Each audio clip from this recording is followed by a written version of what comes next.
Hello and welcome to this week's Lab at Home vlog. I'm going to be spending the next few weeks working on our avian sexing workflow. So that's going to be the topic of the next few video blogs. Currently we have 2 primer sets for sale in the Bento Lab store, and they will find out the gender of the majority of bird species. However, those 2 primer sets don't work for sexing parrots or pigeons, and we've had quite a few parrot and pigeon breeders get in touch with us asking whether we have a workflow suitable for those birds. So there's a 3rd primer set that research has shown works for parrots and pigeons, and a potential customer has kindly agreed to send us some plucked feathers from the parrots that he keeps. But until then, I have quite a macabre collection here of taxidermied parrot wings. So look away if you are a little bit squeamish. I've got to be careful about tilting this box because each wing has a number that is going to correspond to its DNA extraction down the line. Interestingly, you can actually pick these up on eBay for craft projects like scrapbooking and such, each their own. They are quite striking. So what I'm going to be doing is taking these parrot wings, so that's I'll just show you one up close. Sorry if you're finding this really grim. And I'm going to pluck a feather, and hopefully it's going to come away with a little piece of skin from the dried wing, which is going to be enough for me to extract some DNA from. This is going to not be enough to get the workflow working because I don't know the gender of these parrots when they're alive. So it's not going to give me what we call positive controls. So really, for a workflow to be successful, I need to have a known male and a known female DNA to make sure that we get the bands that we expect for the PCR. However, it is going to tell me whether my DNA extraction method is successful and can work for dried wings. So that is going to be the aim of this week. I'm going to A, see if I can get successful DNA extractions from these wings here, and B, whether I can find a PCR program that amplifies those DNAs and tells me if there's any male. Well, obviously they're going to be either male or female, these birds, so whether I can tell them apart, basically. That's the aim. Starting with so-called parrot wing 1, I'm going to pull a feather from that top section. So I'm going to go for that one there. If I can actually get hold of it. Surprisingly hard to actually pull these feathers. How well attached in there. Right, excellent. So I'm not sure you're going to be able to see this on the camera, but there, it does actually appear to have come out with a little bit of skin at the top of that feather. So I'm just going to chop that off, and hopefully it's not going to ping off into the ether. I'm actually going to put a little guard over that to see if I can stop it from disappearing. Good job I did, because I think that would have just pinged off into the ether. Ah, okay, let's try and pop that in there. Excellent. Right, so I've got my feather tip in there. I'm going to label that PW1.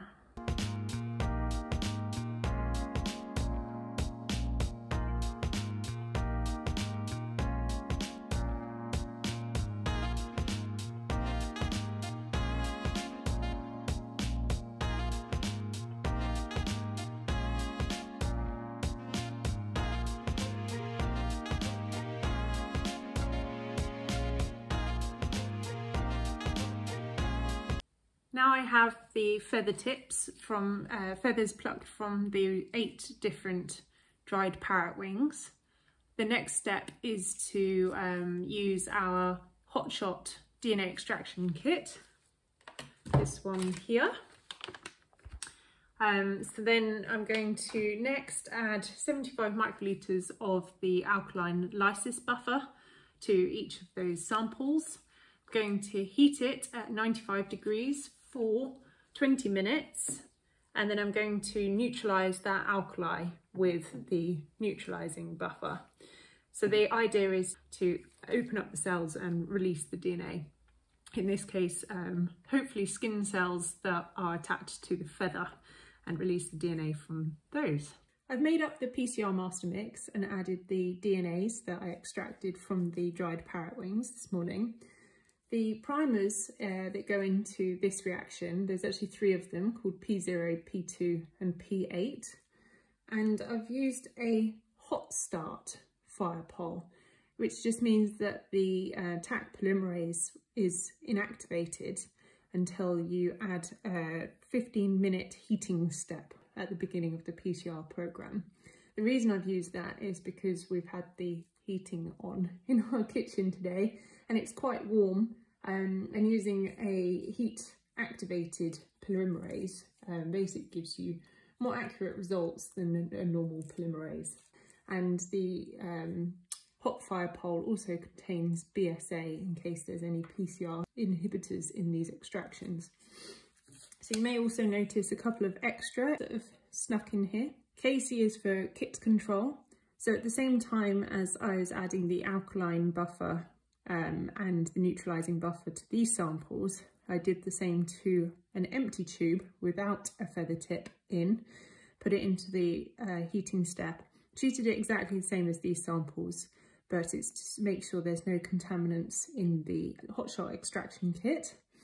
And then this is the control for the PCR master mix to make sure that there's no contaminants in any of those components. So I'm going to close the lid on that. And then I've set up the PCR here. It's got the 15 minutes at 95 degrees that I mentioned to activate the Taq polymerase. Then it's got the program that's recommended for the P0, P2 and P8 primers with an annealing temperature of 55 degrees C, which is what researchers have found to be the optimum annealing temperature for DNA extraction from parrot samples. And then the cycles are repeated 35 times because we expect the amount of DNA from the feathers to be low in this instance. So you use a higher number of cycles to amplify that DNA. So I'm going to set that running for 133 minutes. Right, nothing there. So either the DNA extraction or the PCR hasn't worked. Back to the drawing board. I'm setting up another PCR today, changing up a few things to see if I can get amplification from the DNA extractions I did yesterday. So firstly, I've still used the hot fire pole master mix. However, instead of using the mix of the 3 primers, I've added them all separately from the original tubes.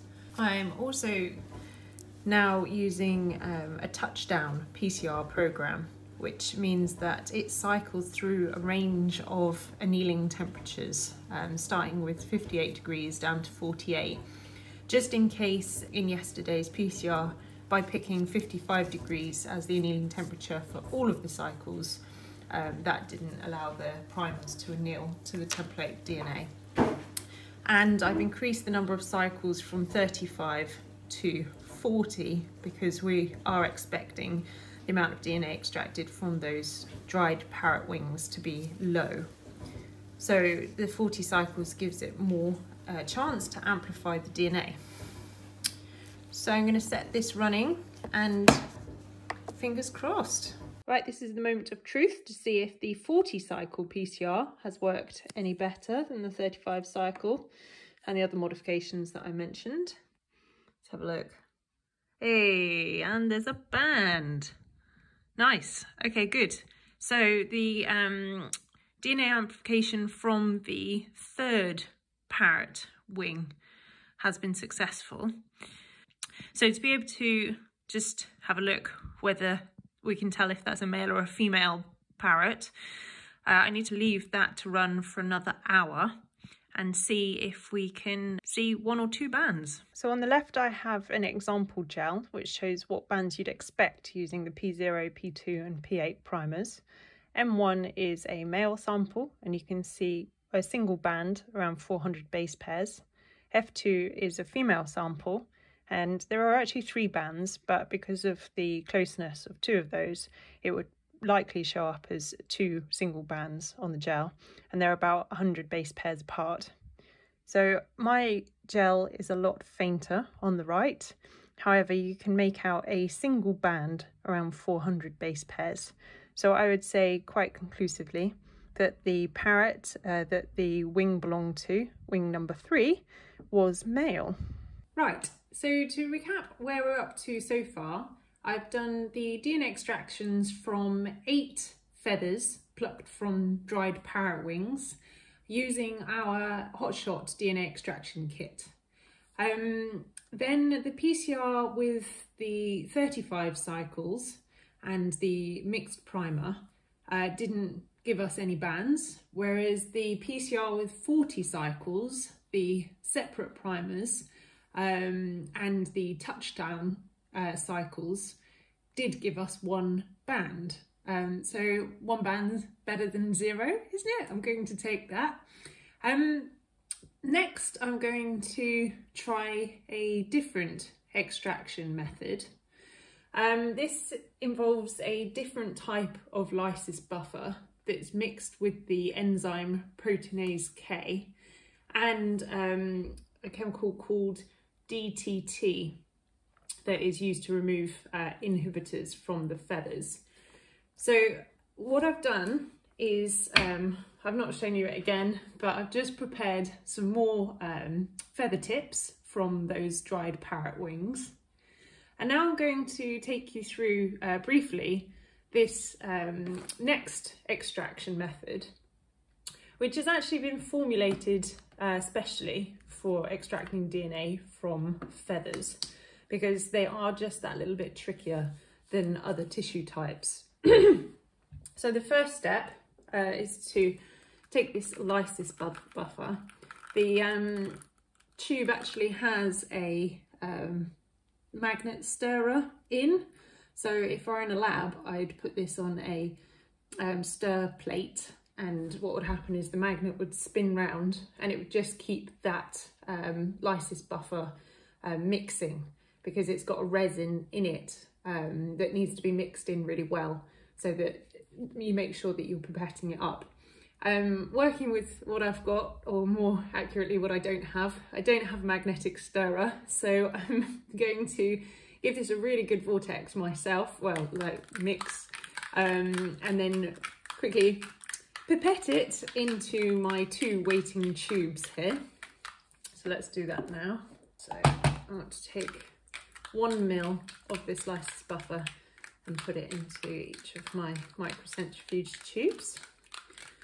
So I reckon that is going to be really well mixed in. Let's just transfer that, and I'm just going to mix it up a couple of times as well with my pipette. There we go. 1, and then mix, mix, mix, mix, mix, mix, mix. 2. There we go. Pop that back on. Then the next step is to add the proteinase K and the DTT. So it's 15 microliters of the DTT. DDT is something different. It's an insecticide, isn't it?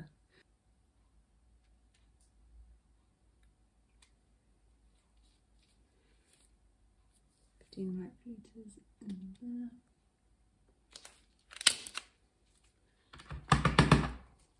15 microliters in the next one.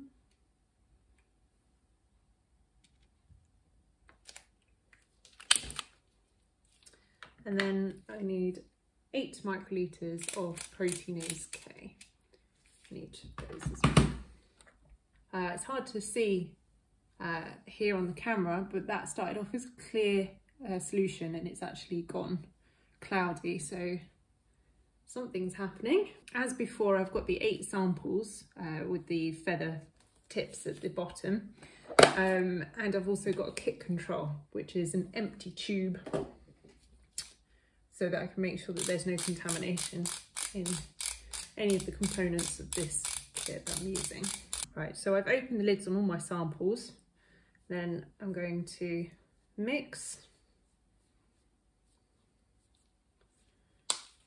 pipette 200 microlitres into the sample, and then close the lid, dispose of the pipette tip, and repeat. Okay, so the protocol says to make sure that all of the feather tips are fully submerged in the lysis solution, which they are, as you can see. So now I'm going to vortex them all very thoroughly and put them on the heat block at 56 degrees C for half an hour. And I'm going to be taking them off halfway through to vortex them again. Now the samples have finished heating, I'm going to transfer them to a microcentrifuge tube, spin them for 2 minutes, and then I'm going to pipette off the supernatant, leaving behind the resin at the bottom, and that supernatant will contain the DNA, hopefully. You might get a slight sense of deja vu here, which is good because everything should be exactly the same as the previous PCR number 2 in this vlog, except that I'm now using the DNA extractions from the proteinase K extraction kit. The master mix is the same, the PCR program is the same, so I'm going to close that lid and set this running. Should be 150 minutes. Excellent. Fingers crossed for this one. Got a good feeling. I'm excited to see the results. Oh, look. Oh, fantastic. Okay. All right, so that's amplification from 1, 2, 3, 4, 5 of the 8 feather samples. Great. Okay. Well, as before, I'm going to run those for another hour and then see if we've got a mixture of male and female parrots from the wings. At the bottom here, I have a printout of what the gel looked like when I ran it for a further hour.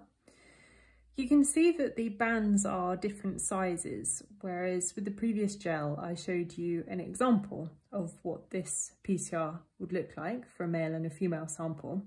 And on it, there was a single band at 400 base pairs, and then a secondary band at 500 base pairs if the sample belonged to a female. Whereas here you can see that these bands range from 300 to 400 base pairs, which is absolutely fine. The idea behind using that example gel was to simplify things a little bit, but I didn't want anyone to watch this and say, hey Jen, you lied to us. So I found this figure here from a paper by researchers who spent time conducting this P0, P2, P8 PCR on a range of different birds, and this is what the outcomes look like for the males and the females. And you can see that the single band is basically either at 300 or at 400 base pairs. So hopefully I haven't overloaded you with information there. As for our parrot wings, this PCR is going to need a bit of refinement before I could tell you with any certainty what gender those wings were.